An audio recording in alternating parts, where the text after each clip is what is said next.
चंबल नदी की बीहड़ों में बसा राजस्थान का करौली जिला।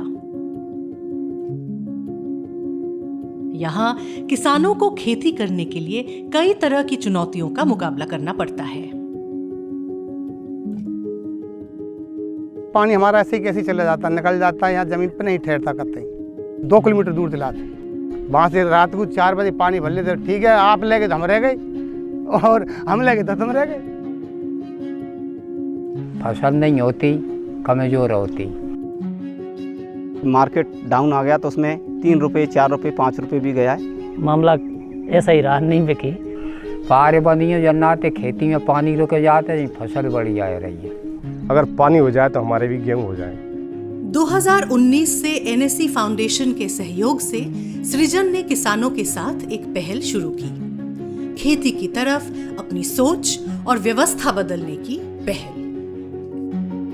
जो प्रोजेक्ट था हमारा, उसका उद्देश्य था यहाँ का इकोलॉजी और फार्मर्स का लाइवलीहुड किस तरीके से इन्हांस किया जाए। इस बदलाव की नींव है मिट्टी और पानी का संरक्षण, जो हुआ है मेड़बंदी, पाल, तालाब और जमीन की समतलीकरण से। पहले तो आधा कभी का काम है आती, क्योंकि पानी से कट जाती नहीं सब। तो मतलब पहले का ढलान डले खेतन में तो नाजू कम हो तो अपन खाद डालते भैंसन को, तो वो सारा खाद निकल जाता, वर्षा पड़ती। अब पानी जहाँ जहीं रुक गए थे तो फिर तक खेत रह गए, तो वहाँ में पूरी जमीन काम में आएगी। मेड़बंदी हो गई तो बात है, अब खाद पाद सब डाल रहे हैं अपन जगह पे, तो रुक जाते हैं, तो डल जाओ तो उधर तो रुकेगा। सभी फायदा है किसान को। तो ये क्या है, ऊबड़ खाबड़ ज़मीन थी, जैसे पहाड़ी क्षेत्र था, पानी भी नहीं रुकता था, पशुओं के भी लिए चारा भी नहीं होता था। क्यों? इसमें निचली सतह में क्या पत्थर है इसमें, तो इसको ऊबड़ खाबड़ को थोड़ा प्लान कर फिर इसमें मिट्टी डाली गई। मिट्टी डालकर एक खेत बनाकर तैयार किए हमने। अभी सरसों माटी डरवाई, खेतर में कितनी पैदावार है रही है। कई साल इन्होंने पोखर में गहराई की, पानी बढ़ गया, पानी का लेवल बढ़ा है साहब। अब झगड़ाड़े में यहाँ पर तुमने खोद लो, यहाँ पर पानी कट आएगा, जमीन में बढ़ाव है पानी। एक तरह से फार्म पॉन्ड बनवाया है और उसमें पानी रुक गया है, और पानी रुकने से फिर फसल में सिंचाई होने लग गई है। इस नींव पर यहाँ के किसान अब अपनी खेती की व्यवस्था मजबूत कर रहे हैं।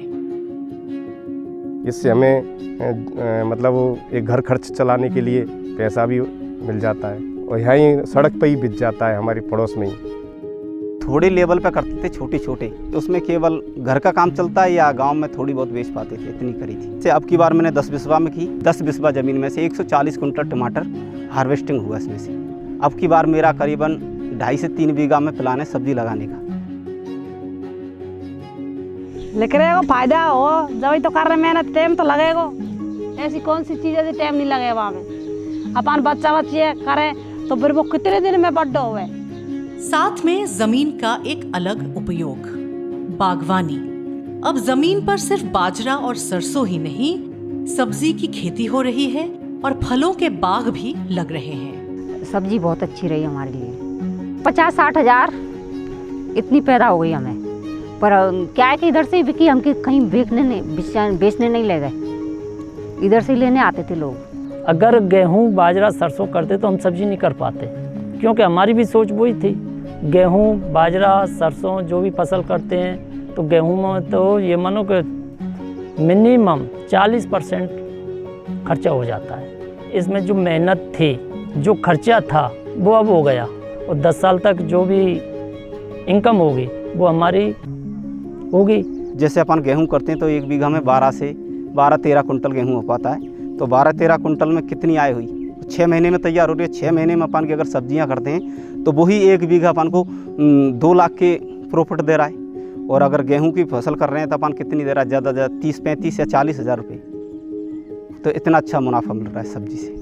अपनी कमाई के साथ साथ अपने पर्यावरण की देखरेख भी इस नई सोच का एक नया पहलू है।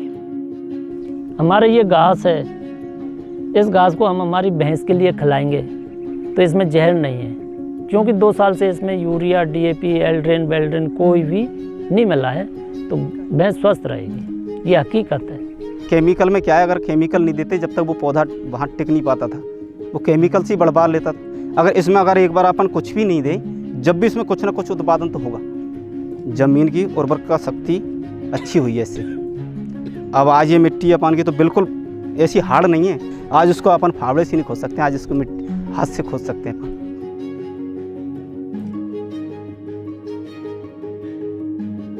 अगर बहन जी अपन डायरेक्ट पानी छोड़ते खेत में तो 1 बीघा में कम से कम 4 घंटे से लेकर 5 घंटे के बीच में बढ़ता है। स्प्रिंकलर से 1 और 1.5 घंटे के बीच में हो जाता है। मैंने अभी नहीं वो डायरेक्ट पानी छोड़ते।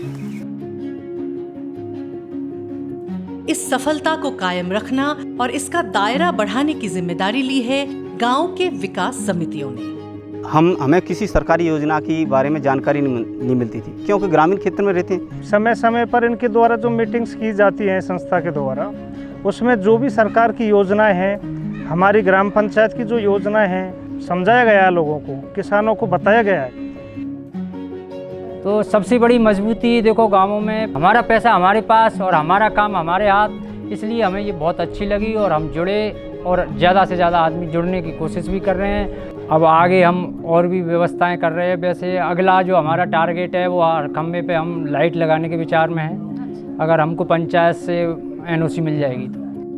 हमारा मेल मिलाप रहा सरकार से, और सरकार हमारी हर संभव मदद भी करना चाहती है। सोलर काफ़ी लोगों ने 6-6 महीने भी पहले फाइल ऑनलाइन कराई थी और मेरी 3 महीने में लगकर तैयार। इस प्रयास ने इस क्षेत्र में कोविड महामारी के झटके को सहने की क्षमता बढ़ाई।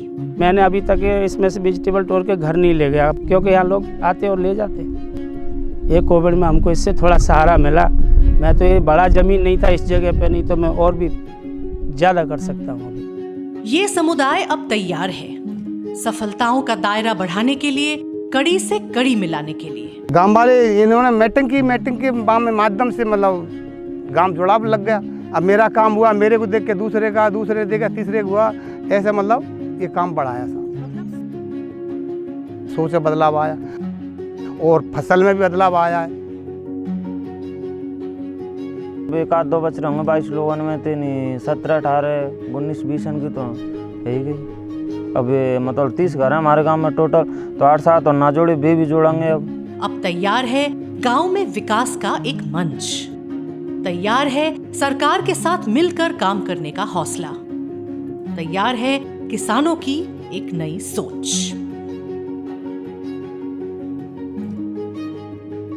अब मेरा ऐसा मानसिक हो गया कि सुबह ही जगता हूँ तो चाहे मैं वहाँ जाके कुछ नहीं करूँ, लेकिन खेत पे पहुँचता हूँ। मंडरायल गया, वहाँ से 4 बजे आए तो बिल्कुल खेत पे पहुँचूँगा, ऐसी लगन हुई।